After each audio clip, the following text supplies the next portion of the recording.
তোমরা দেখো পৃথিবীর সবচেয়ে উঁচু বিল্ডিংয়ের নাম হচ্ছে দুবাই বুরুজ। দুবাই বুরুজের উপরে উঠে যদি তুমি উপরের দিকে লাফ দাও, উপরে যাবা না, নিচের দিকে আসবা, কারণ মাধ্যাকর্ষণ শক্তির কারণে তুমি নিচের দিকে আসবা। তবে বিজ্ঞান বলে হ্যাঁ, নবী যেহেতু মানুষ, তিনি উপরে যেতে পারেন না, উপরে যেতে চাইলে নিচে চলে আসবে।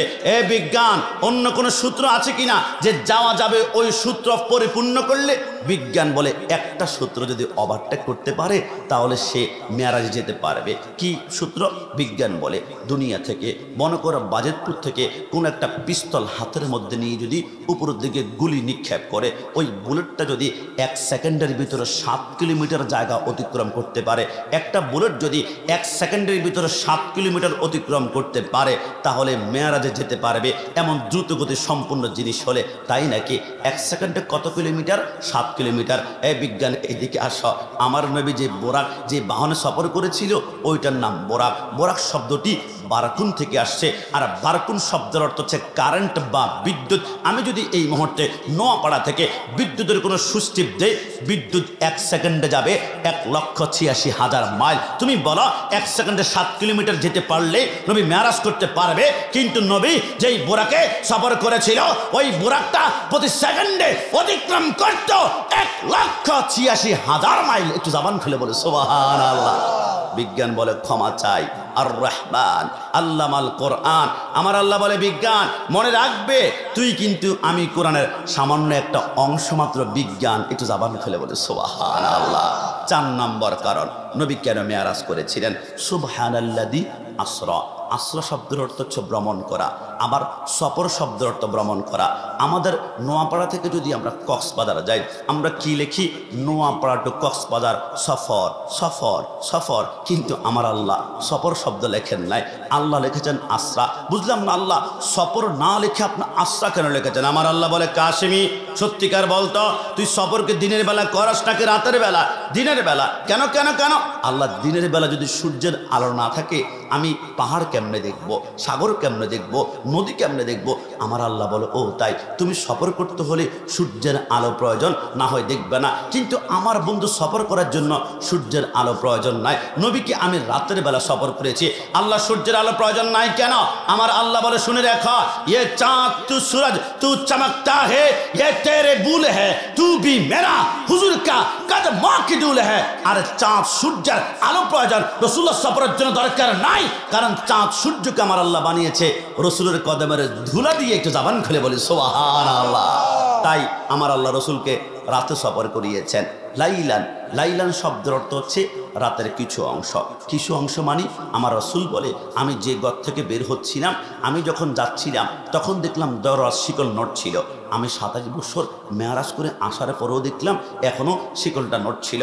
রসুল বলে আমি যে পানি দিয়ে অজু করছিলাম, আমি যাওয়ার সময় দেখলাম পানিটা গড়াচ্ছে। আমি 27 বছর ওভারটেক করে মেরাজ শেষ করে আসার পরেও দেখলাম পানি এখনও গড়াচ্ছে। রসুল বুঝে আসে না, একটা শিকল নড়বে 5 মিনিট, 10 মিনিট পর নড়া বন্ধ হয়ে যাবে, পানি গড়াবে 5 মিনিট 10 মিনিট বন্ধ হয়ে যাবে। কিন্তু নবী 27 বছর পরে এসেও দেখেন শিকল এখনো নড়ছে, পানি এখনো গড়াচ্ছে। 27 বছর কেমন হয়? নবী আমার বলে ঠের যাইয়ে শুনো, তোমাদের ঘরের ভিতরে কোনো দেওয়াল গড়ি যদি থাকে, দেওয়াল গড়ি তোমরা খুলবা, খোলার পরে তোমরা দেখবা ঘন্টার কাঁটা আছে। ঘন্টার কাঁটাটা যদি 12টার মধ্যে রেখে তুমি ঠাস করে ব্যাটারিটা টান দিয়ে খুলে ফেলো, 100 বছর পরে এসেও দেখবা ঘন্টার কাঁটা 12টার মধ্যে পড়া আছে। কারণ কি? গড়ির জাম তুমি খুলে ফেলেছ, গড়ির কলিজা খুলে ফেলেছ। গড়ির জান যেমন ব্যাটারি খুললে গড়ি স্টপ হয়ে যায়, তামাম দুনিয়ারও একটা জান আছে। তামাম দুনিয়ার জান হচ্ছে আন্নাবিয়্যু আওলা বিল মুমিনিনা মিন আনফুসিহিম। গড়ির যেমন জান ব্যাটারি, তামাম দুনিয়ার জান হচ্ছে মদিনা ওয়ালা। একটু জামান খুলে বলে সুবহানাল্লাহ। আমার আল্লাহ বলে বন্ধুকে যখন দুনিয়া থেকে উঠিয়ে নিয়েছি, শিকল নড়া ছিল, হঠাৎ করে দুনিয়া থেকে উঠিয়ে নিয়েছি, শিকল নড়া বন্ধ করে দিলাম। পানি গড়াতে ছিল, গড়ানোর মধ্যে বন্ধ করে দিলাম। এক কথায় দুনিয়ার জান যখন আসমানে উঠিয়ে নিয়েছি, দুনিয়াটাকে আমি আল্লাহ স্টপ করে দিলাম, বন্ধ করে দিলাম। 27 বছর স্টপ হওয়ার মধ্যে ছিল। আবার আমার নবী যখন 27 বছর পরে মেরাজ করে দুনিয়াতে আসলেন, দুনিয়ার যান, দুনিয়াতে ফিরে আসলো, তামাম দুনিয়াকে আমার আল্লাহ আবার চলমান করে দিলেন। একটু জবান খুলে বলে সুবহানাল্লাহ। লাইলাম মিনাল মসজিদিল হারামি ইলাল মসজিদ আকসা। আমার আল্লাহ বলে রসুল মসজিদে হারাম থেকে আকসা পর্যন্ত সফর করেছে। আমার তো বুঝে আসে না। আল্লাহ শুনেছি নবী প্রথম আসমানে গিয়েছে, সপ্তম আসমান গিয়েছে, সিদরাতুল মুনতাহা, কিন্তু কোরআন বলে শুধু মসজিদে হারাম থেকে আকসা পর্যন্ত। আমার রসুল বলে ঠের যাইয়ে। এই আয়াতটি কখন নাজিল হয়েছে জানো? যখন আবু জাহেল, আবু লাহাব, উতবা, সাইবা, এই বললাম না, মাইকের আওয়াজটা একটু কমানোর জন্য বললাম না, যেটা আমার কানে আসে এটা একটু কমাই দাও মাইকের আওয়াজটা। প্যান্ডেল নলে মাইকটা দিকে ঘুরাই দাও তোমরা, কেমন প্রতিধ্বনি হচ্ছে, তো এফেক্ট হচ্ছে, বুঝছো? সাউন্ড তো ভালো। সাউন্ডের নাম কি? দিলো mic sound, fantastic, mind blowing, অসাধারণ সাউন্ড। যে কোনো মাহফিলে উরুসে এই সাউন্ডটি বেশি করে ব্যবহার করার চেষ্টা করবেন। আল্লাহ তার রিজিকের মধ্যে বরকত দান করে, সবাই বলি আমিন। এটা পাবলিসিটি করে দিলাম, কি খারাপ হয়েছে? এটা 200 টাকা কমাই দিও তারে। মসজিদে হারাম থেকে আকসা পর্যন্ত নবী সফর করেছে। নবী আপনি প্রথম আসমান গিয়েছেন, সপ্তম আসমান গিয়েছেন, কিন্তু এইখানে বলেছে মসজিদে হারাম থেকে আকসা পর্যন্ত। নবী আমার বলে এই আয়াতটি কখন নাজিল হয়েছে শুনো। যখন রাতের বেলায় মেরাজটা কমপ্লিট করে আমি দুনিয়াতে আসলাম, আবু জাহেল, আবু লাহাব, উতবা, শয়বা আমাকে ধরল, মোহাম্মদ কতটুকু সফর করেছ? আমি চিন্তা করলাম আবু জাহেলকে যদি এখন বলি আমি প্রথম আসমানে গিয়েছি, আবু জাহেল কি প্রথম আসমান কী জিনিস বুঝতে পারবে? প্রথম আসমান সম্পর্কর জ্ঞান আছে। এই জন্য আমি বললাম আবু জাহেল কতটুকু পর্যন্ত জ্ঞান আছে।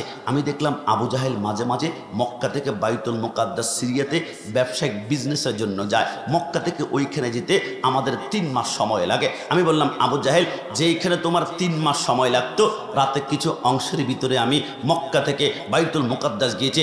আবু জাহেল এটা শুনেই তো অবাক হয়ে যাচ্ছে। কিছুক্ষণ পরে হযরত আবু হুরায়রা জিজ্ঞেস করে নবী কতটুকু সফর করেছেন? আমার নবী বলে আমি দেখলাম আবু হুরায়রার জ্ঞান হচ্ছে প্রথম আসমান পর্যন্ত।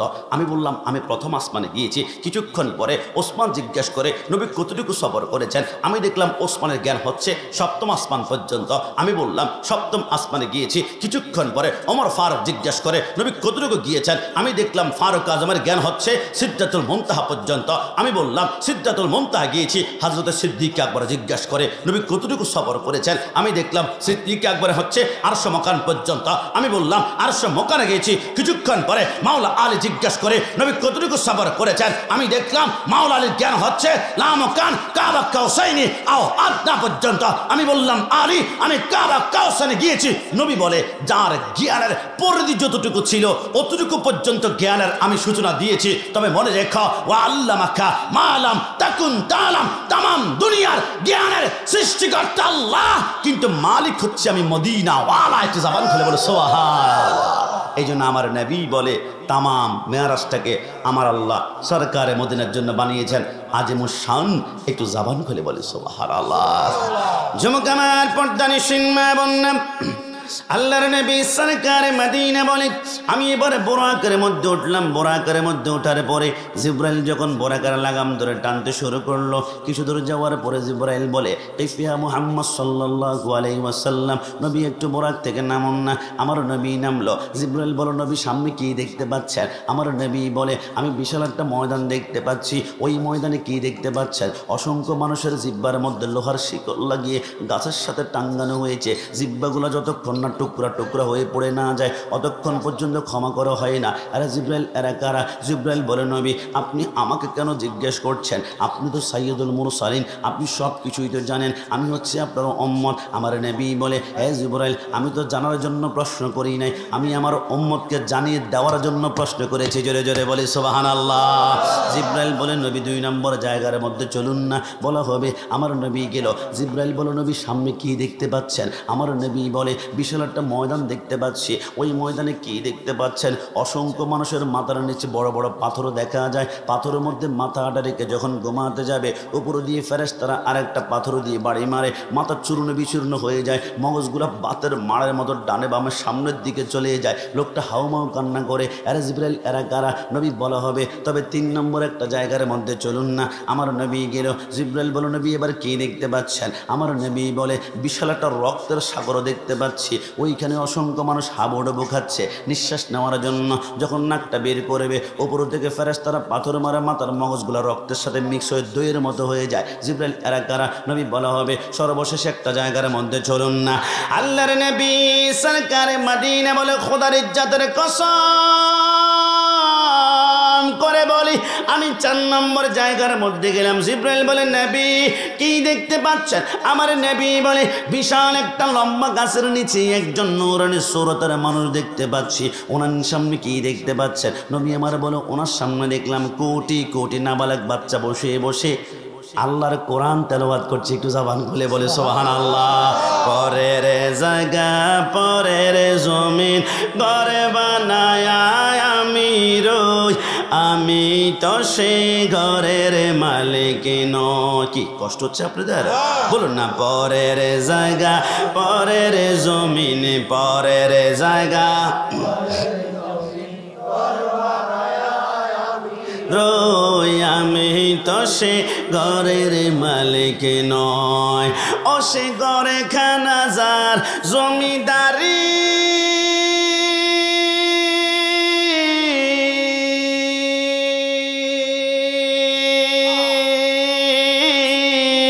আমি পাই না তাগার হুকুম জারি, আমি পাই না জমিদারের দেখা, পাই না জমিদারের দেখা, মনের দুঃখ কারে কয়ে, আমি তো সে ঘরের মালিক নয়, আমি তো সে ঘরের মালিক নয়। শেষবারের মতন পরের জায়গা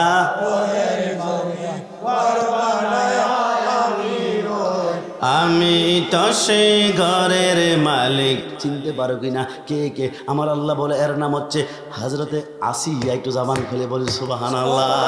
আমার আসিয়া যখন রুকুর মধ্যে যায় তলপেটটা একটু করে বের হয়ে যায়। ফেরাউন হাতের মধ্যে লোহার বল্লম গরম করে আসিয়ার পেটের মধ্যে এত জোরে ঘাই মারে, ওইখান থেকে রক্তের ফোঁটাগুলা বের হয়। আসিয়া উফ না বলে শুধু বলে আল্লাহ। 9 বছর পর্যন্ত জুলুম করে ফেরাউন বলেছিল কিরিয়া আসিয়া কোন রবের প্রেমের মধ্যে পড়ে গেলি? 9টা বছর জুলুম করে পেটের চামড়াগুলা দাগ দাগ করে দিলাম। একটা বার আমি ফেরাউনকে খোদা মানলে গোটা সাম্রাজ্য তোর নামে আমি লিখে দিতাম। আসিয়া বলে সম্ভব নয়। ফেরাউন বলে 9 বছরে পরে আজকে এমন একটা শাস্তি দিব তুই আল্লাহকে পর্যন্ত বলে যাবি। বলে কেমনে কেমনে? সম্ভব না, আমার পশমের গোড়া যতক্ষণ নড়াচড়া করবে অতক্ষণ আল্লাহ শব্দ বের হবে। ফেরাউন আসিয়ার 2টা হাত বেঁধে ফেলল, 2টা পা বেঁধে ফেলল, চোখের মধ্যে পট্টি বেঁধে মরুভূমির উত্তপ্ত বালুর মধ্যে আসিয়াকে চিৎ করে শোয়াই দিল। মরুভূমির বালুগুলা এক একটা জ্বলন্ত কয়লার মতন মনে হচ্ছিল।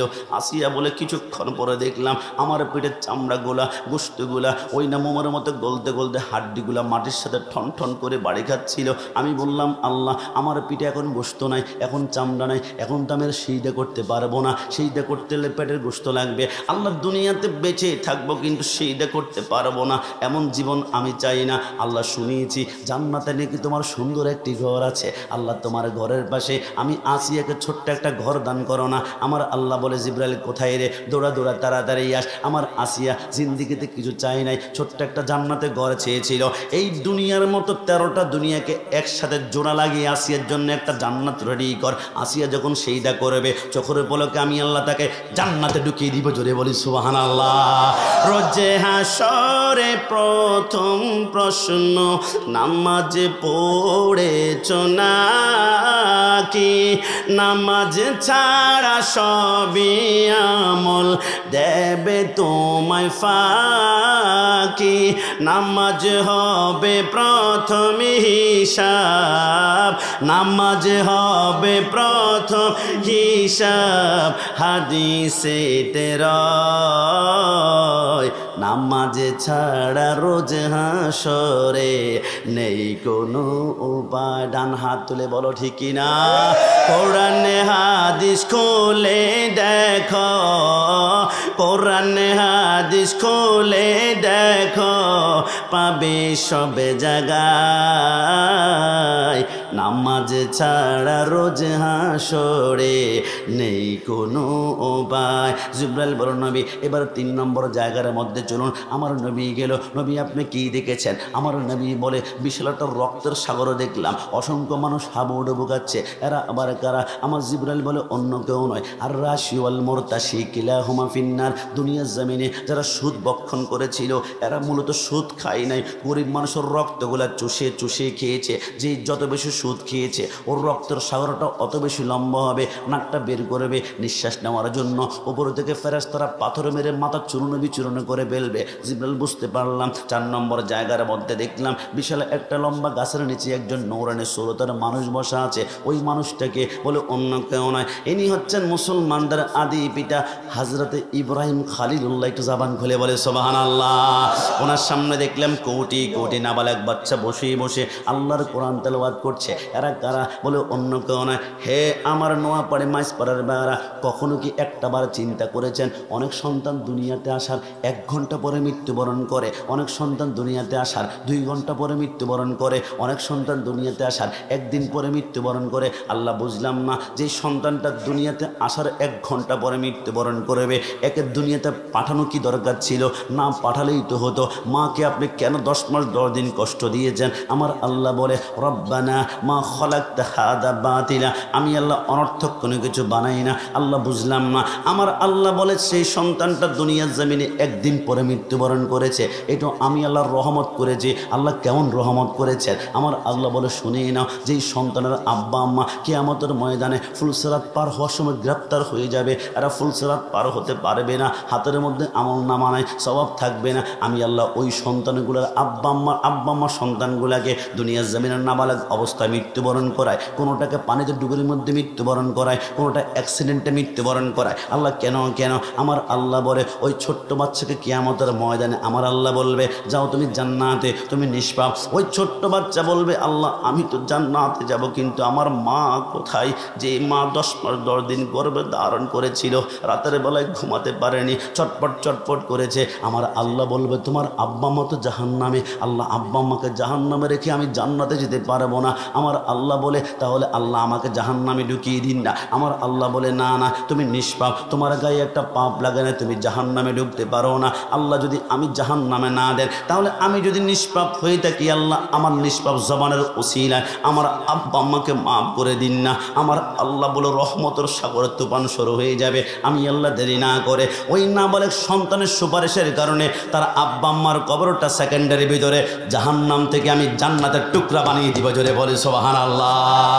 আরে যুবক, আল্লাহর ইজ্জতের কসম করে বলি, সন্তানকে যেই সেক্টরে পড়াতে মন চায় পড়াবেন, সন্তান ইঞ্জিনিয়ার পড়াবেন, সন্তানকে ডাক্তার মন চায় পড়াবেন, ব্যারিস্টার মন চায় পড়াবেন, সন্তানকে প্রত্যেকটা হাফেজে কোরআন এমন কথা বলবো না। ডাক্তার যদি না হয় অপারেশন কে করবে? ইঞ্জিনিয়ার না হলে 5 তলা 10 তলা বিল্ডিংয়ের ফাউন্ডেশন কে নিবে? ব্যারিস্টার যদি না হয় মামলা মোকদ্দমা কে করবে? তবে আজকে থেকে মনে রাখবেন, সন্তান যে সেক্টরে পড়ুক না কেন একটা কম্পালসারি সাবজেক্ট কিন্তু রাখতেই হবে। ওয়ারাত্তিল কোরআন তারতিলা, সন্তানকে বিশুদ্ধ কোরআন তেলাওয়াত শিখাবেন। আপনার লাভ হবে কি জানেন? ঈসা রুহুল্লাহ বলে আমি একদিন একটা কবরস্থানে পাশ দিয়ে যাওয়ার সময় দেখলাম একটা কবর দাউ দাউ করে আগুন জ্বলছে। আমি ভয় পেয়ে গেলাম। ওই কবরটা অতিক্রম করে কিছুক্ষণ পরে আবার সে কবরের পাশ দিয়ে আসতে লাগলাম। আসার সময় দেখতে চিন্তা করলাম একটু আগে আগুন জ্বলছে, এখন দেখি সাপ কামড়ায় নাকি বিচ্ছু কামড়ায়, কোন প্রকারের শাস্তি যেন জ্বলে। আমি আসার সময় যখন নজর করলাম আমি দেখলাম সেইখানে এখন আর কোনো আগুন দেখা যায় না, আযাব দেখা যায় না। ওইখানে 1 লক্ষ আইটেমের উপরে জান্নাতের বালাখানা তার সামনে পড়ে আছে। ঈসা রুহুল্লাহ সেইটার মধ্যে পড়ে গেল। আল্লাহ একটু আগে জাহান্নাম ছিল, এখন জান্নাত কীভাবে? আমার আল্লাহ বলে তাহলে শোনো, এই লোকটা মৃত্যুবরণ করেছে আজ থেকে 5 বছর পরে। যেদিন মৃত্যুবরণ করেছে ওই দিন তার স্ত্রীর গর্ভের ভিতরে 8 মাসের একটা সন্তান ছিল। ওই সন্তানটা দুনিয়াতে আজকে আসার পরে 4.5 বছর বয়স হয়েছিল। ওই ছোট্ট বাচ্চাটা আজকে প্রথম মক্তবের মধ্যে গিয়েছে। মক্তবের হুজুর বলল বাবা আমার সাথে সবক নয়। কিসের সবক? বলে আমার সাথে বলো বিসমিল্লাহির রহমানির রহিম। ছোট্ট বাচ্চাটা যখন বিসমিল্লাহির রহমানির রহিম বলল, আল্লাহর রহমতের সাগর তুফান শুরু হয়ে গেল। আল্লাহ কেন আমার আল্লাহ বলে, ছোট্ট বাচ্চা আমাকে বলে আমি নাকি রহমান, আমি নাকি দয়ালু, আমি নাকি রহিম, আমি নাকি মেহেরবান। আমি আল্লাহর রহমান যদি হই তাহলে তার বাবার কবরে কেমনভাবে আমি আগুন জ্বালাই। আমি যদি রহিম হই তার বাবার কবরে আগুন তো আমার পক্ষে সম্ভব নয়। ওই ছোট্ট বাচ্চাটা যদি আমাকে রহমান রহিম বলে ডাক দিয়েছে, ওই ছোট্ট বাচ্চার জবানের কারণে তার আব্বা আম্মার কবরটা আমি সেকেন্ডারি ভিতরে জাহান্নাম থেকে জান্নাত বানিয়ে দিলাম। জোরে বলে সুবহানাল্লাহ। তুমি নবীর উম্মত দাবি করো, সুন্নাহ মানো না, নবীর অপমানে তোমার হৃদয় কাঁদে না। ডান হাত তুলে বলা ঠিক কি না?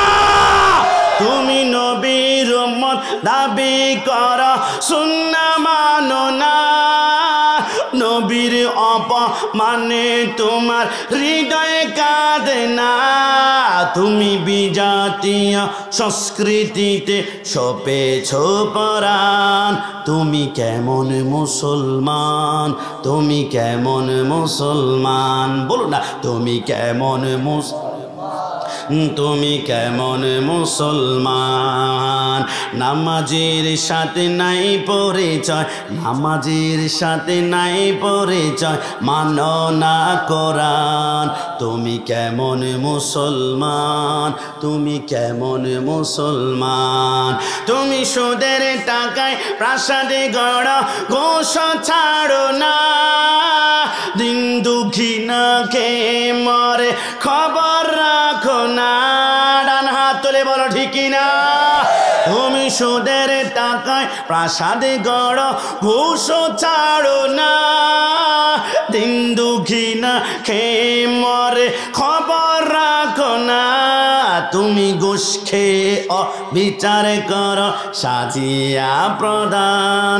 তুমি কেমন মুসলমান, তুমি কেমন মুসলমান? বলো না তুমি কেমন মুসলমান, তুমি কেমন মুসলমান? কিশোরগঞ্জের বারা যুবকরা তুমি কেমন মুসলমান? আমার বুঝে আসে না। নবীকে কাউবয় বলে গালি দেওয়া হয়, রাখাল বলে গালি দেওয়া হয়, নবীকে স্টাফ, নবীকে কর্মচারী বলে গালি দেওয়া হয়। তোমার রক্তে আগুন ধরে না, তুমি কেমন মুসলমান? খবরদার, আমরা 1 কোটি বার বলেছি, মাকে গালি দাও কোনো প্রতিবাদ হবে না, বাবাকে গালি দাও কোনো প্রতিবাদ হবে না, আমি কাশিমিকে 1 লক্ষ গালি দাও কোনো প্রতিবাদ হবে না, কিন্তু আমার নবীর বিরুদ্ধে জিহ্বা নাড়ানো যাবে না। আন-নাবিয়্যু আওলা বিল মুমিনিনা মিন আনফুসিহিম, my favourite, my soul, my favourite, my heart, my favourite, my love, my favourite, my life. নবী আমার জান, নবী আমার প্রাণ, নবী আমার কলিজা। সুন্নিদের কলিজায় কেউ হাত দিলে হাত মুছলে ভেঙে ফেলা হবে। ডান হাত তুলে বলা যায় কিনা? সব সহ্য করা যাবে। আজকে থেকে লিখে রাখবেন, কেউ যদি আমার নবীর বিরুদ্ধে কটূক্তি করে, সেই মূলত কটূক্তি করে নাই, তারা বংশের পরিচয় দিয়েছে। তার মা হচ্ছে একজন, বাবা একজন নয়, বাবা 2 জন 3 জন 4 জন হতে পারে। অসংখ্য পুরুষের মিলনে তার জন্ম হয়েছে। না হয় আমার নবীর বিরুদ্ধে কটূক্তি করতে পারে না। আর আমি যখন নবীর বিরুদ্ধে কটূক্তি করে, আমি তাকে অবৈধ বললে তুমি আমার উপরে চটে যাও। কিন্তু আমার আল্লাহ যে বলেছে অতুল্লিম বাদা যালিকা জানিম, আল্লাহ বলেছে অবৈধ নবীর বিরুদ্ধে কথা বলবে সে হচ্ছে হারাম জাদা। আমরা বারবার বলেছি, আমরা সুন্নিরা রিকশার ড্রাইভার, আমরা মুছি, আমরা মেথর, আমাদের টাকা নাই পয়সা নাই, কিন্তু সুন্নিদের করে যায় কাটলে 1 সাগর পরিমাণ নবীর প্রেম পাওয়া যাবে। তাম দুনিয়ার সমস্ত বাতিলরা দুনিয়া প্রেমিক, আর সুন্নিরা হচ্ছে নবী প্রেমিক। কথা বলো ঠিক কিনা? আমি খুব কষ্ট লাগে ওই নবীর বিরুদ্ধে যারা বংশে দাগ লাগাতে চায়, কিন্তু আমার নবীর বংশটা 1 লক্ষ বছর চেষ্টা করলেও তারা কলঙ্ক দাগ লাগাতে পারবে না। নবীর বংশটা কত পুত পবিত্র ছিল। আদম থেকে শুরু করে রসুল্লাহর আব্বা হযরত আব্দুল্লাহ পর্যন্ত আপনারা অ্যানালাইসিস করলে দেখতে পারবেন। বংশটা একটু গণনা করে দেখুন না। হযরতে আদমকে বেটে শীষ, শীষকে বেটে ইয়ানাদ, ইয়ানাদকে বেটে কেনান, কেনানকে বেটে মেলাল, মেলালকে বেটে ইয়ারাদ, ইয়ারাদকে বেটে ইদ্রিস, ইদ্রিসকে বেটে মুতাবাশশির, মুতাবাশশিরকে বেটে लमक, लमक के बेटे नूह के बेटे साम के बेटे जुल्हब के बेटे साले के बेटे आबर के बेटे दाता के बेटे राबा के बेटे तारुक के बेटे नाखुर के बेटे तारक के बेटे इब्राहिम खलीलुल्लाह के बेटे इस्माइल इस्माइल के बेटे कदर के बेटे अबहम के बेटे हमल के बेटे साबत के बेटे लाइसा के बेटे इलियासा के बेटे ओद के बेटे अव्वा के बेटे अदनान के बेटे माइन के बेटे नदर के बेटे मुदर के बेटे इलियास के बेटे मुद्रिका के बेटे खदीमा के बेटे कदना के बेटे नदर के बेटे माली के बेटे फाप के बेटे गालिब के बेटे लुई के बेटे काब के बेटे मुर्रा के बेटे किलब के बेटे कुसी के बेटे अब्दुल मन्नाफ के बेटे हाशम के बेटे अब्दुल मुत्तलिब के बेटे अब्दुल्लाह के बेटे मुहम्मद रसूलुल्लाह सल्लल्लाहु अलैहि वसल्लम दुई हाथ তুলে বলি ইয়া রাসূলুল্লাহ। কি ইয়া রাসূলুল্লাহ বলা থেকে রাগ করেছেন? ইয়া রাসূলুল্লাহ বলে খুশি নাকি বেজার? না, ডান হাত তুলে খুশি না বেজার? আমাদের তকদির সুপ্রসন্ন। বাংলাদেশের আমাদের প্যান্ডেল থেকেও 10 গুণ প্যান্ডেল আছে, লক্ষ লক্ষ মানুষ হয়, 1000 বার লিল্লাহে তাকবীর শোনা যায়, কিন্তু একবারও ইয়া রাসূলুল্লাহ শোনা যায় না। ইয়া রাসূলুল্লাহ শোনা যায় না, ইয়া রাসূলুল্লাহ শোনা যায় না। আজকে আমার কিশোরগঞ্জের ভাইরা, আমি জানি অনেকে আজকে মাহফিলে আসে নাই। দোস্ত, মাহফিলে যাবি না? যাব না। কেন? এটা বিদাতীদের মাহফিল, এটা মাজার পূজারীদের মাহফিল, এটা বিরানি খোর। তাবারক কি আছে? ও তাবারক না, বিরিয়ানি না। বিরিয়ানি কিন্তু আপনাদের কিশোরগঞ্জে পাওয়া যায়, হাজি বিরিয়ানি, কাচ্চি বিরিয়ানি, সুলতান ডাইন। কিন্তু আজকেরটা দেখতে বিরিয়ানি মনে হলো, এটা হচ্ছে তাবারক। আপনি লাখো সালাম ঢুকবে, ইয়া নবী সালাম আলাইকা ঢুকবে, অসংখ্য রকমের দুরূদ শরীফ ঢুকবে, বিসমিল্লাহি ওয়ালা বারাকাতিল্লাহ বলে যখন খাবেন, মৃত্যু ছাড়া যেই করে রোগকে ভালো করবে আমার আল্লাহ। একটু জবান খুলে বলে সুবহানাল্লাহ। অনেকে তোমাদেরকে বিরিয়ানি খোর বলবে, কিন্তু কসম খোদার ভাই যেইখান থেকে শুনতে পাও, আমি প্রমাণ করব লিল্লাহি তাকবীর হুসাইনি স্লোগান হতে পারে না, হুসাইনি স্লোগান হতে পারে না। আরে আজকে থেকে আমি প্রমাণ করব যে এই প্যান্ডেলে লিল্লাহি তাকবীর আছে, ইয়া রাসূলুল্লাহ নাই, ওই প্যান্ডেলে আমার নবীও নাই। কথা বলো ঠিক কি না? যেই প্যান্ডেলে ইয়া রাসূলুল্লাহ নাই, ওই প্যান্ডেলে নবী নাই। যেই প্যান্ডেলে নবী নাই, ওই প্যান্ডেলে রাহমাতুল লিল আলামিনের রহমত নাই। আর যেই প্যান্ডেলে রহমত নাই, ওই প্যান্ডেলের যুবক নামাজ পড়বে, রোজা রাখবে, হজ করবে, যাকাত দিবে, নামাজ শেষ করে হাতের মধ্যে হকি স্টিক নিয়ে টঙ্গীর ইজতেমায় 5 জনকে মার্ডার করতে বুক কাঁপবে না। কথা বলা ঠিক কি না? যেই প্যান্ডেলে ইয়া রাসূলুল্লাহ নাই, আজকে থেকে লিখে রাখো, ওই প্যান্ডেলে রাহমাতুল লিল আলামিনের রহমত নাই। যেই প্যান্ডেলের রহমত নাই, ওই প্যান্ডেলের যুবক মুখে দাঁড়িয়ে থাকবে, গায়ে পাঞ্জাবি থাকবে, মাথায় টুপি থাকবে, পরনে পায়জামা। কসম খোদার, এদের অন্তর থেকে নবীকে সরাই ফেলা হয়েছে, মানে এদের অন্তর থেকে মায়া সরাই ফেলা হয়েছে, দয়া সরাই ফেলা হয়েছে। ওই যুবকগুলা হাতের মধ্যে হকি স্টিক জুতা নিয়ে বাইতুল মুকাররমে নিক্ষেপ করতে বুক কাঁপবে না। যাদের অন্তরে ইয়া রাসূলুল্লাহ নাই, আর তাওহীদি জনতা নিয়ে মাঝে মাঝে আপনার মাজার ভাঙবে, আবার মুর্শিদপুরে গিয়ে গরু চুরি করতে বুক কাঁপবে না। কথা বলা ঠিক না? কারণ এদের অন্তর থেকে নবীকে সরাই ফেলা হয়েছে। আজকে থেকে লিখে রাখুন, সুন্নিরা জীবনে কোনো মাজারে আগুন জ্বালায় না, বাঁচে আগুন জ্বালায় না। একটা দলিল কেউ দিতে পারবে যে যুবকদের পায়ের রক সুন্নিরা কোনোদিন কেটেছে? একটা দলিল পারবে না। কারণ যাদের অন্তর রাহমাতুল লিল আলামিন আছে, এরা রক কাটতে পারে না, খুন করতে পারে না, রক্ত দিতে পারে না, আগুন জ্বালায় না। আজকে থেকে মনে রাখো, শহীদ নুরুল ইসলাম ফারুকী তিনি শিক্ষা দিয়েছেন আমাদেরকে স্পষ্ট, যে সুন্নিদের গলায় ছুরি লাগাবা, সুন্নিরা জীবন দিবে, কিন্তু ঈমান কখনো বিক্রি করবে না। ডান হাত তুলে বলো ঠিক কি না? কারণ সুন্নিরা একমাত্র কোরবান হয়েছে মদিনাওয়ালার কদম। একটু জবান খুলে বলে সুবহানাল্লাহ। কি আমি কি সুন্নি বলাতে আমার উপর রাগ করেছেন? কি কষ্ট পেয়েছেন? সুন্নি পরিচয় খুশি নাকি বেজার? কারণ 2 হাত তুলে বলতে হবে খুশি না বেজার? মুফতি গিয়াসউদ্দিন তাহেরি সাহেব চমৎকার ডায়লগ মাঝে মাঝে বলে, আমি তো বালানা বালা লইয়া থাইকো। তো আমরাও বলি ওহাবি বালানা সুন্নি হইয়া থাইকো। কথা বলো ঠিক না? কোরআনের কথা গুলো, হাদিসের কথা গুলো মাইনা মাইনা চইল, ওহাবি বালানা সুন্নি হইয়া থাইকো। না, আপনার মনে ভয় পাচ্ছেন? কি কোনো সমস্যা আছে? কি আমার গাড়ি তো কইলাকে ভাঙছে, এখন কি আবার ভাঙার কোনো সুযোগ আছে? তো আমরা গাড়ি দিতে প্রস্তুত, জীবন দিতে প্রস্তুত। সুন্নি পরিচয় খুশি হলে একসাথে আমার সাথে গুনগুন করে বলবেন। যদি দেখেন হঠাৎ করে আপনার ডানে বামে অনেকের মন খারাপ, মুখ কালো হয়ে গিয়েছে, মুখ দেওয়ার কথা বের হয় না, বুঝতে হবে গন্ডগোলটা ওইখানে গিয়ে ঠেকেছে। সুন্নি পরিচয় হলে একসাথে আমার সাথে বলবেন, কোরআনের কথা গলো, হাদিসের কথা গলো, মাইনা মাইনা চইল ও হাবি, হয় না হয় না, ও হাবিবালা, একটু মনিটর দাও, ও হাবিবালা না সুন্নি হয়া নবীকে মাটি বলে, ও হাবি যারা নুরুনালা নূর নবী বলেন আল্লাহ তাআলা। ডান হাত তুলে বলো ঠিক কিনা? নবীকে মাটি বলে, ও হাবি যারা নুরুনালা নূর নবী বলেন আল্লাহ তাআলা। নবীর নূরে সবই পয়দা, হাদিস খুইলা দেখো, ও হাবিবালা না সুন্নি হয়া, শেষবার মতন, ও হাবিবাল তাই গো। সমস্যা সবাই আমরা মন থেকে বলেন কি ও হাবিবালা না সুন্নি হইয়া থাই গেলে বললে আসলে টেনশন লাগে। কারণ সকালবেলায় অনেক মুরব্বী বলবে, ঘণ্টাখানিক তো ভালোই আলোচনা করেছিল গোলাম রাব্বানী কাশেমি, লাস্টে আবার ওহাবি সুন্নি, এইগুলা বলার কি দরকার ছিল? আল্লাহর কসম করে বলি, ওহাবি শব্দ শুনলেই যাদের মাথার রক্ত গরম হয়ে যায়, আমি নিশ্চিত করে বললাম এদের ইমানে ক্যান্সার ক্যান্সার ক্যান্সার হয়েছে। কথা বলো ঠিক না?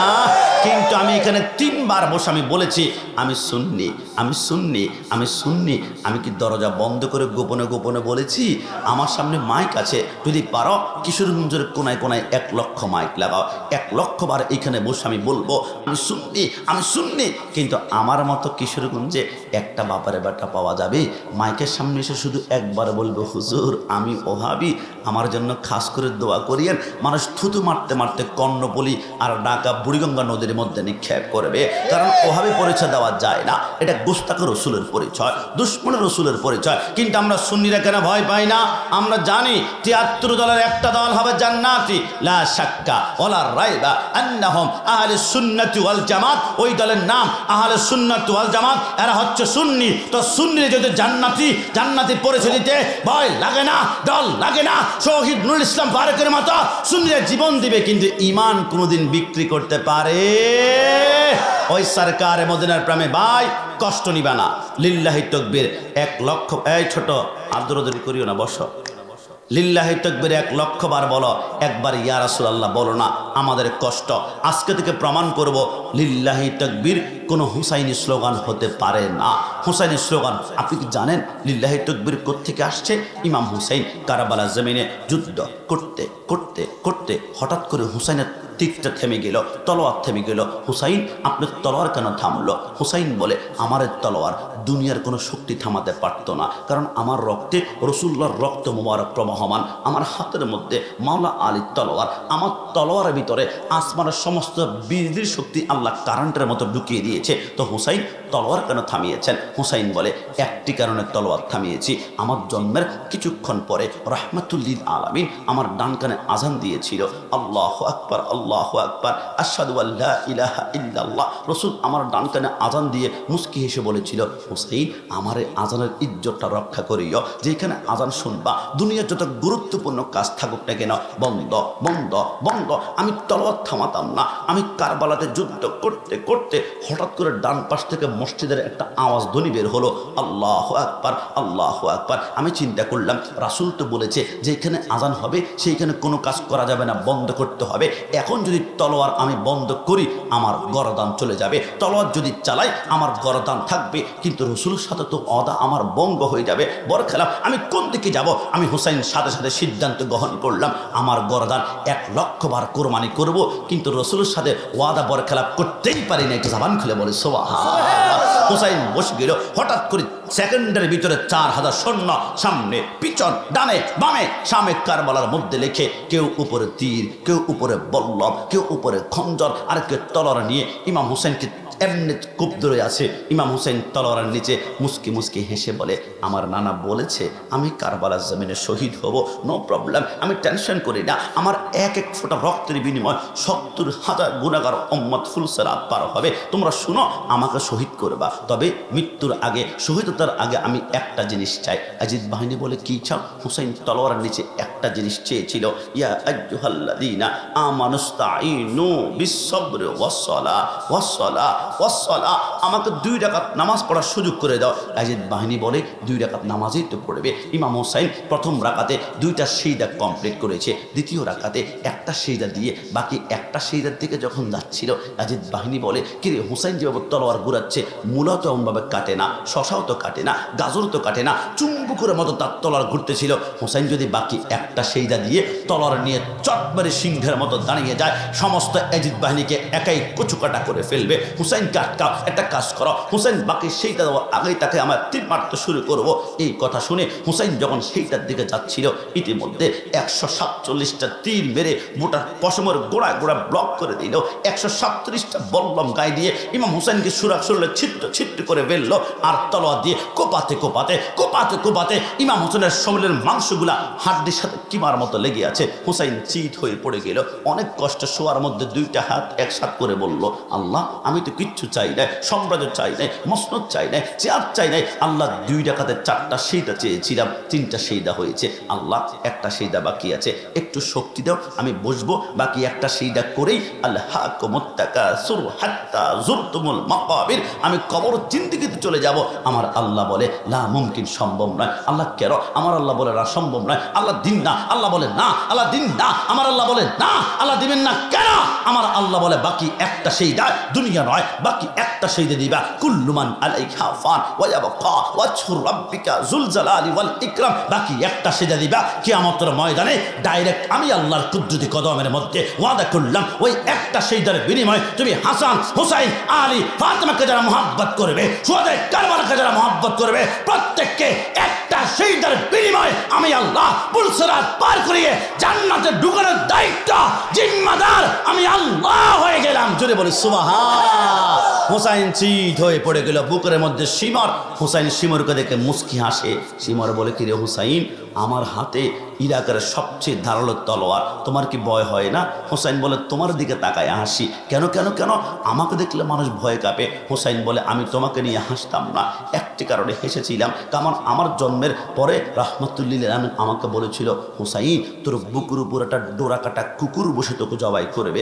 আমার নানা যে কেন আমাকে ডোরা কাটা কুকুর বলেছে আমি বুঝতে পারি নাই, তবে তোমাকে দেখে এখন বুঝতে পেরেছি ডোরা কাটা কুকুর কেন বলেছে। শিমুরের গায়ের মধ্যে শ্বেতরোগ ছিল। শ্বেতরোগ মানে চামড়ার একদিক দিয়ে সাদা, একদিক দিয়ে কালো, একদিক দিয়ে সাদা, একদিক দিয়ে কালো, একে দেখতে ডোরা কাটা কুকুরের মতো লাগছিল। তাই নাকি? বলে, তোমাকে এখন জবাই করব। হুসাইন বলে, আমার এই কণ্ঠনালীতে 1 কোটি বার চেষ্টা করলো, একটা পশম তুমি কাটতে পারবে না। কেন কেন কেন কেন?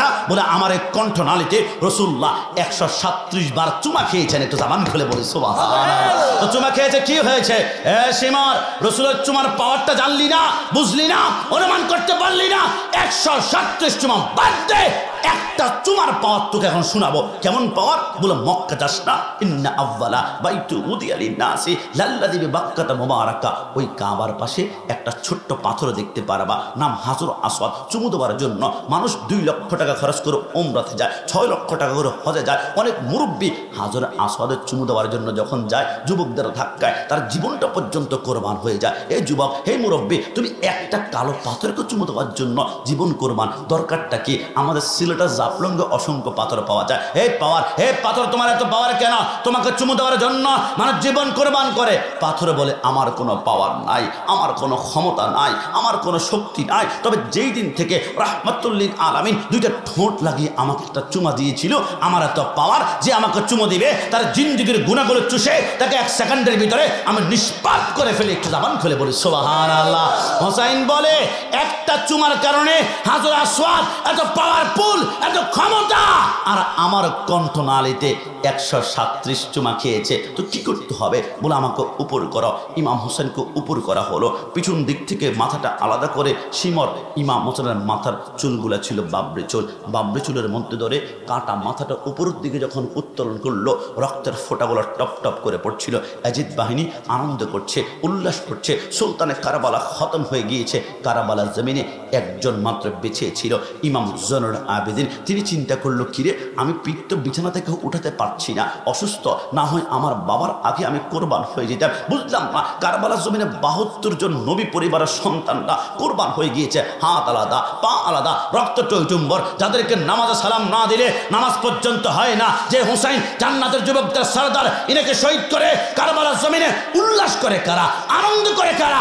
কারবালার জমিনে কোনো হিন্দু তো নাই, বৌদ্ধ নাই, খ্রিস্টান নাই, বিধর্মী নাই, সব তো মুসলমান। মুখের মধ্যে দাড়ি, গায়ে পাঞ্জাবি, পরনে পায়জামা, এরা কোন আইটেমের মুসলমান দেখার জন্য আমি মাটির মধ্যে গড়াগড়ি দিতে আমি তাঁবুর সামনে এসে তাঁবুটা যখন আলোক করলাম, আমি দেখলাম বাবা হুসেনের মাথাটা শিমরের হাতের মধ্যে রক্তের ফোঁটাগুলা পড়ছে, আর ইয়াজিদ বাহিনী ওই রক্তের ফোঁটা দেখে উল্লাস করছে, আর ডান হাত তুলে তাকবীর দিচ্ছে, লিল্লাহে তাকবীর, লিল্লাহে তাকবীর, লিল্লাহে তাকবীর। আমি অনেকক্ষণ অপেক্ষা করলাম একটাবার তারা ইয়া রাসূলুল্লাহ বলে কিনা, কিন্তু খোদার কসম ঘন্টার পর ঘন্টা লিল্লাহে তাকবীর বলে, একটাবার তারা ইয়া রাসূলুল্লাহ বলে নাই, ইয়া রাসূলুল্লাহ বলে নাই। ইমাম জয়নুল আবেদিন মুস্কি হেসে বলে, ওই দিন থেকে কারবালার জমিনে স্লোগান হয়ে গেল দুই ভাগ, দুই প্রকার। একটা হচ্ছে হুসাইনি স্লোগান, একটা হচ্ছে ইয়াজিদি স্লোগান। হুসাইনি স্লোগান হচ্ছে নারায়ে তাকবীর, আল্লাহু আকবার, নারায়ে রিসালাত, ইয়া রাসূলুল্লাহ। আর ইয়াজিদি স্লোগান হচ্ছে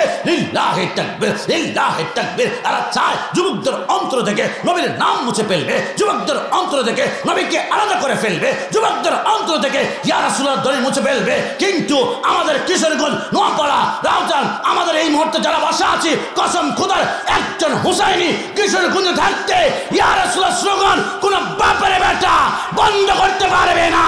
ডান হাত তুলে বলে ঠিক না?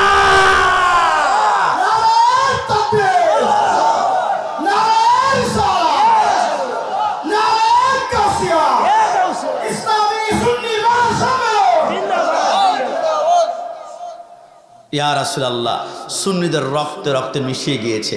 আমাদের গরম করতে হয় না। নবীর বিরুদ্ধে কথা বললে আমাদের হৃদয় রক্তক্ষরণ হয়ে যায়। কথা বলা ঠিক না?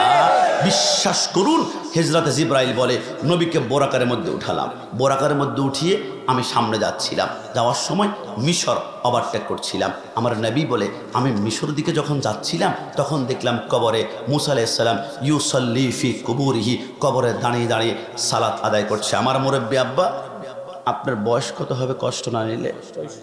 65।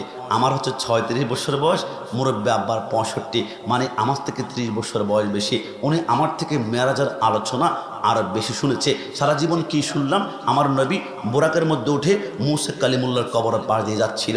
মুসা কালিমুল্লাহ কবরে দাঁড়িয়ে দাঁড়িয়ে নামাজ আদায় করছে। কিন্তু আমি গোলাম রাব্বানি কাশিমের বুঝে আসে না, আমার নবী সালাত আদায় করছে। সালাতের অর্থ আপনারা মনে করেছিলেন শুধু নামাজ একটাই, কিন্তু ফরাঙ্গে জাদিদ ফতঙ্গে রাব্বানি অভিধানের কিতাব খুলে দেখলাম জাদিদের সালাতের মোট 52টা অর্থ রয়েছে। তার মধ্যে একটা অর্থ হচ্ছে সল্লু আলাইহি ওয়াসাল্লিমু তাসলিমা। কসম খোদার, আমার নবী যখন মুসা কালিমুল্লাহর পাশ দিয়ে যাচ্ছিল, মুসা কালিমুল্লাহ কবর থেকে আমার নবীকে দেখে সাথে সাথে দাঁড়িয়ে গেল।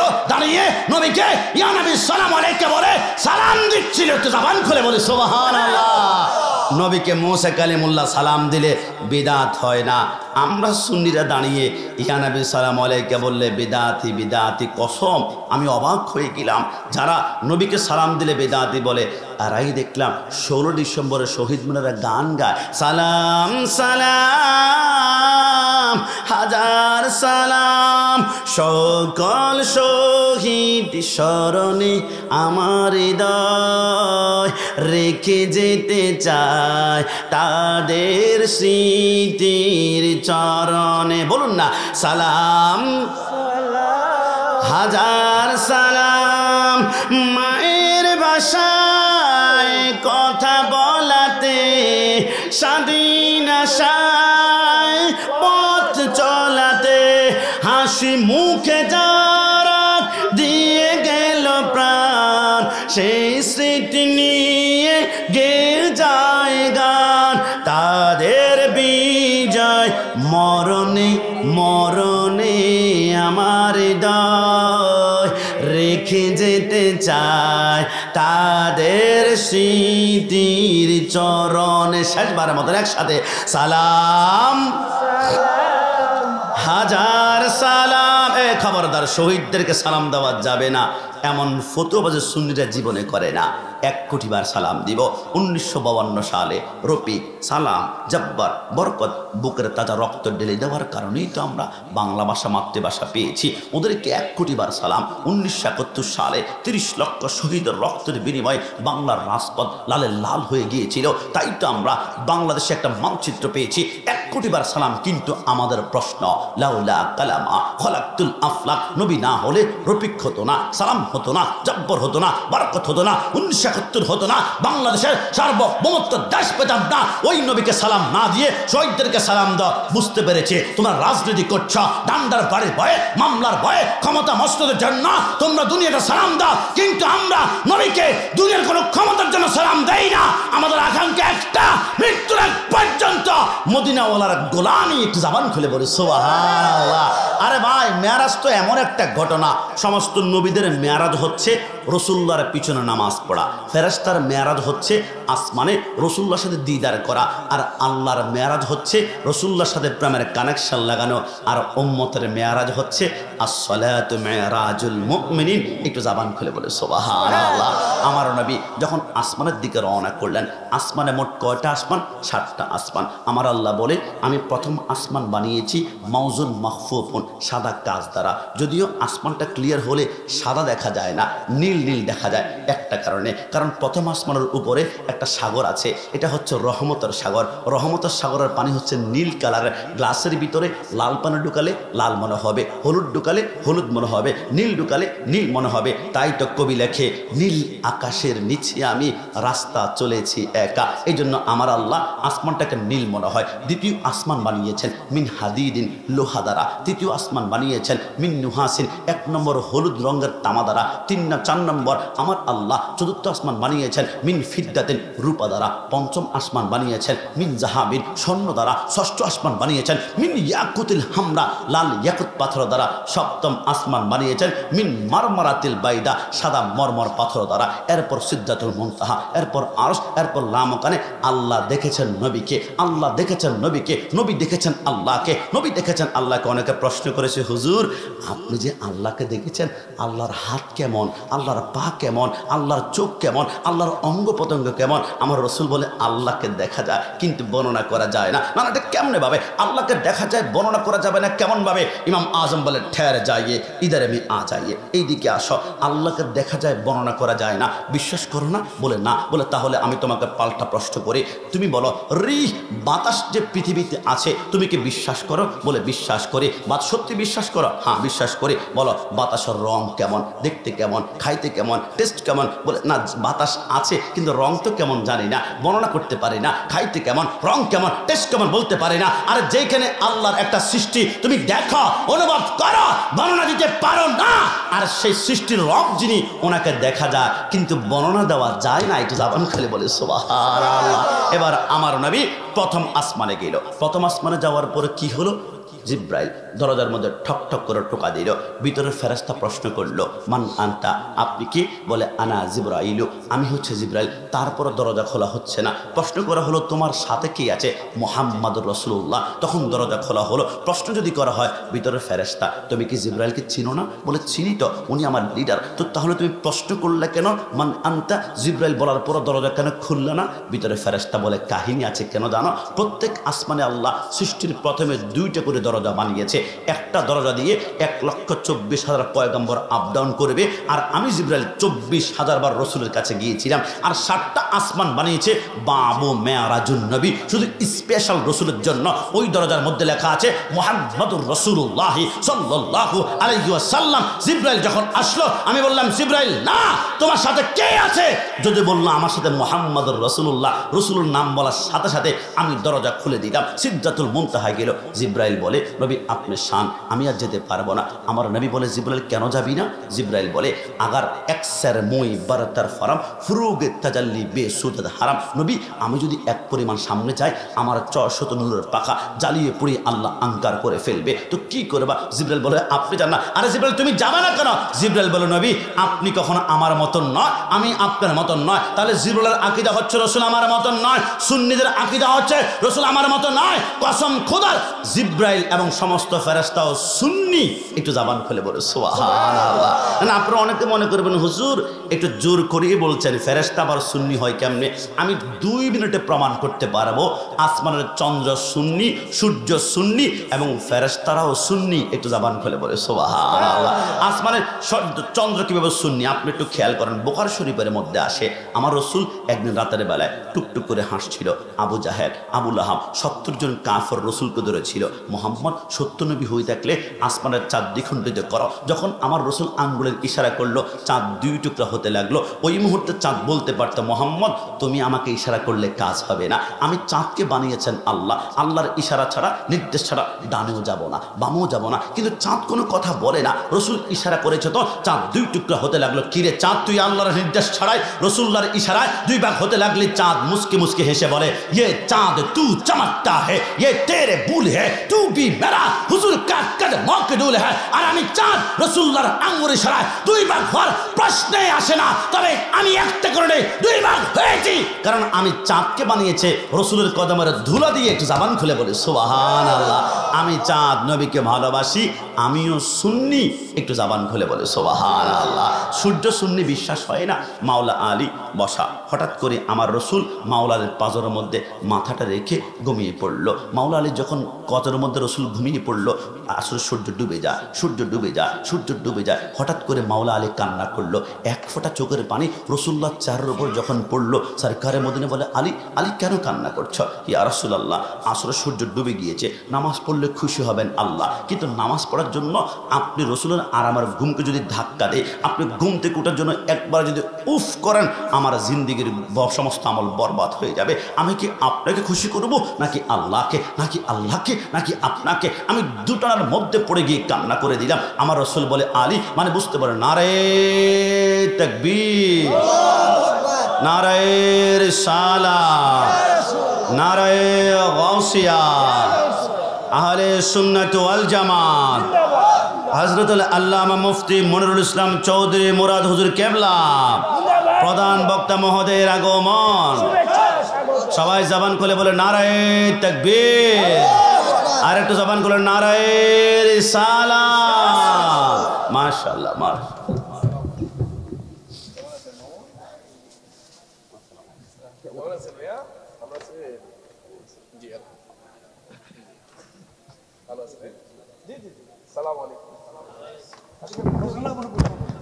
হ্যালো, সবাই জবান খুলে বলে মারহাবা। কি কি আপনাকে চলে যাচ্ছে? হুজুর আসছে মানে তো সবাই এখন আসবে, আমি তো একটু বোঝাচ্ছিলাম। সবাই জবান খুলে বলি মারহাবা। না না, এই আওয়াজে নেওয়া যাচ্ছে না। সবাই ডান হাত তুলে বলে মারহাবা। আমি আমার হুজুরের অনুমতি ক্রমে 2 থেকে 3 মিনিটে আমার আলোচনার শেষের দিকে আমি নিয়ে যাচ্ছি। আমার সরকারে মদিনা সাল্লাল্লাহু আলাইহি ওয়াসাল্লাম আমি প্রমাণ করতে চাচ্ছিলাম যে আসমানের চন্দ্র এবং সূর্য তারা দুজনেই শূন্যে ছিল। যেমন সূর্য কেমনভাবে শূন্যে ছিল একটু খেয়াল করে শেষ করছি। আমার রসুল যখন ঘুমিয়ে পড়লো, মাওলা আলীর চোখের পানি পড়লো। আমার রসুল বলে আলী এখন কি তুমি নামাজ পড়তে চাও? ইয়া রাসূলুল্লাহ নামাজ তো পড়তে চাই, কিন্তু সূর্য তো ডুবে গিয়েছে, নবী কেমনে সম্ভব? আমার রসুল বলে আলী ইয়াস অর নো, হ্যাঁ অথবা না, নামাজ পড়তে চাও কি না? চাই। আমার রসুল এই কথা বলার সাথে সাথে মাওলা আলীর সামনে রসুল শাহাদাত আঙ্গুলটা বের করে ডুবন্ত সূর্যের দিকে একটা ইশারা করেছিল। ওই মুহূর্তে সূর্য বলতেই পারতো মোহাম্মদ আমাকে ইশারা করে কাজ হবে না, আমি সূর্য উঠি পূর্ব দিকে, আমি ডুবি পশ্চিম দিকে, আমি উঠি পূর্ব দিকে, ডুবি পশ্চিম দিকে, আমি পশ্চিম দিকে উঠি না। কিন্তু সূর্য কোনো কথা বলে না। রসুল ইশারা করেছে তো সূর্য উঠতে লাগলো, আল্লাহর নির্দেশও লাগা নাই, উঠতে লাগলো। কিরে সূর্য তুই আল্লাহর নির্দেশ ছাড়াই তুই মাগরিবের ওয়াক্ত থেকে আসর ওয়াক্তে উঠলি, কারণটা কি? সূর্য বলে জানো না? কদ নারা তাকাল্লুবা ওয়াজহিকা ফিস সামাই ফালা নুওয়াল্লি আন্নাকা কিবলাতান তারদা। খুদা কি রাদা চাহতা है दुआ लम खुदा चाहता है रज़ाए मोहम्मद। तमाम তামাম দুনিয়া চায় আল্লাহ, আল্লাহ খুশি করতে চায় মদিনাওয়ালা। ওই নবীর আঙ্গুলের ইশারা যদি আমি মাগরিব থেকে আসর ওয়াটি, আল্লাহ আমাকে ধ্বংস করবে না, নবীর মহব্বতে হাজার গুণ দামি করবে। আমি সূর্য নবীকে ভালোবাসি, আমিও সুন্নি। একটু জবান খুলে বলে সুবহানাল্লাহ। আবার বিশ্বাস করুন আসমানের প্রত্যেকটা সুন্নি। জিবরাইল বলে নবী আপনি সামনে সিদরাতুল মুনতাহা থেকে যান, আমি যেতে পারবো না, কারণ নবী আপনি আমার মতন নয়, আমি আপনার মতো নয়। আমরা সুন্নিদের আকীদা রাসূল আমার মতন নয়, জিবরাইলের আকীদা রাসূল আমার মতন নয়। জিবরাইল সুন্নি, জিবরাইল হচ্ছে মুআল্লিমুল মালায়েকা, সমস্ত ফেরেশতাদের লিডার। তো জিবরাইলের আকীদা যদি হয় রাসূল আমার মতন নয়, মিকাইলের আকীদা রাসূল আমার মতন নয়, ইসরাফিলের আকীদা রাসূল আমার মতন নয়, আজরাইলের আকীদা আমার মতন নয়। মাকামুন নবুয়তের মধ্যে লেখে আজরাইল যখন কিশোরগঞ্জে কোনো ঘরের মধ্যে যাবে মানুষকে মৃত্যুবরণ করানোর জন্য, আজরাইল প্রথম আকীদার লিস্টটা হাতের মধ্যে নেয়, দেখি তো ওর আকীদা কেমন ছিল, আকীদার উপর ডিপেন্ড করে তার রুটা কবজ করা হবে। আমি যখন দেখি তার আকীদা হচ্ছে রসুল মাটি, রসুল আমার মতো, রসুল আমার মতো, রসুলকে হাজির নাজির নয়, তার আকীদা আল্লাহর আকীদা, ফেরেশতার আকীদার সাথে সাংঘর্ষিক, তার রুটা এমনভাবে টান দেয় 37টা রক দুই টুকরা করে কান করে ফেলি। যখন কোনো সুন্নির ঘরে যায় তখন দেখি তার আকীদা রসুল হচ্ছে বেমাসাল, আমার মতো হতে পারে না, মিলাদুন নবী মানে রসুল হাজির নাজির, রসুল নূর। আমি তার রুটা এমনভাবে কবজ করে 6 মাসের বাচ্চা অসুস্থ হলে পিঠের মধ্যে 3টা আঙ্গুল দিয়ে ম্যাসাজ করলে যেমন আরাম লাগবে, আমি তার রুটা আরামে আমায় কবজ করে তাকে চোখের পলকে জান্নাতের চৌকাটে পৌঁছায় দেয়। একটু জবান খুলে বলি সুবহানাল্লাহ। আমরা সুন্নি হতে পেরেছি, সবাই জবান খুলে একবার বলি আলহামদুলিল্লাহ। না জবান খুলে আলহামদুলিল্লাহ। सुन्नी किस्मत की बात है, सुन्नी नसीब की बात है, सुन्नी तकदीर की बात है। जिब्राइल बोले আমি থেমে গেলাম, রসুল গেল কোথায় গেল? আরশ মাকান কাবা কাউসাইনি আও আদনা। আমার আল্লাহ বলে বন্ধু আমার জন্য আপনি কি এনেছেন? আমার রসুল বলে আত্তাহিয়াতু লিল্লাহি ওয়াসসালাওয়াতু ওয়াত-তাইয়্যিবাতু। আমার আল্লাহ বলে বন্ধু আপনাকে আমি দিলাম গিফট উপহার, আসসালামু আলাইকা আইয়ুহান নাবিয়্যু ওয়া রাহমাতুল্লাহি ওয়া বারাকাতুহু। আমার নবী আসার সময় অনেক কথা হয়েছে, আসার সময় 50 ওয়াক্ত নামাজ নিয়ে এসেছে। 6ষ্ঠ আসমানে মুসা কালিমুল্লাহর সাথে সাক্ষাৎ হলো। মুসা কালিমুল্লাহ বলে নবী কি নিয়ে আসছেন? 50 ওয়াক্ত নামাজ হাদিয়া দিয়েছে। মুসা কালিমুল্লাহ বলে পারবে না, উম্মত দুর্বল হবে, হায়াত কম পাবে, আপনি আবার যান কমিয়ে আনেন। রসুল আমার গেল 1 বার 2 বার 5 বার 7 বার 9 বার গিয়ে 45 ওয়াক্ত নামাজ কমিয়ে সর্বশেষ আর 5 ওয়াক্ত নিয়ে আসলো। মুসা কালিমুল্লাহ বলে নবী আর কত ওয়াক্ত? বলে 5 ওয়াক্ত। পারবে না, আপনি আবার যান। আমার নবী বলে মুসা একবার গেলে 5 গনে, 9 বার গিয়েছি 45 শেষ, আর আছেই তো 5 ওয়াক্ত। ওই 5 ওয়াক্ত যদি কমাই ফেলায় তাহলে তো জিরো হয়ে যাবে। শূন্য। গিফট কোথায়? উপহার কোথায়? মুসা কালিমুল্লাহ বলে তাই নাকি? কিরে মুসা তাই নাকি, মানে তুমি কি হিসাব করছো না? মুসা কালিমুল্লাহ বলে নবী আমি তো আমার হিসাব নিয়ে ব্যস্ত। কিরে মুসা তোমার হিসাব কি? মুসা কালিমুল্লাহ বলে খোদার কসম আলাম তারা কাইফা ফাআলা রাব্বুকা। আদম থেকে শুরু করে ঈসা কোন নবীর সাথে কি ঘটেছিল আপনি সব দেখেছেন। আমি তুর পাহাড়ে উঠে বলেছিলাম রব্বি আরনি, রব্বি আরনি, দেখতে চাই দেখতে চাই দেখতে চাই। আল্লাহ বলেছে লান্তারানি, 70,000 নূরের পর্দা ঝলক মেরেছিল, তুর পাহাড় জ্বলে গিয়েছিল। আমি মুসার গায়ে একটু তাদল্লি লাগার কারণে 40 দিন পর্যন্ত আমার দিকে যে তাকিয়েছে চোখগুলা মোমার মতো গলে গলে পড়ে গিয়েছে। ওই দিন দেখতে পারে না, কিন্তু আজকে তো তামান্না পূর্ণ হয়ে যাচ্ছে, আকাঙ্ক্ষা। মুসা মানে কি? ও নবী আমি বারবার কেন পাঠাচ্ছি? যতবার আপনি আল্লাহর সাথে দিদার নিয়ে আমার সামনে আসেন ততবার নবী আপনার চোখের মনের ভিতরে আমি আল্লাহকে দেখতে পাচ্ছি। যদি বলি সুবহান। আমার নবী হচ্ছে আল্লাহ দেখার আয়না। একটু জবান খুলে বলি সুবহান। আর একটু জবান খুলে সুবহানাল্লাহ।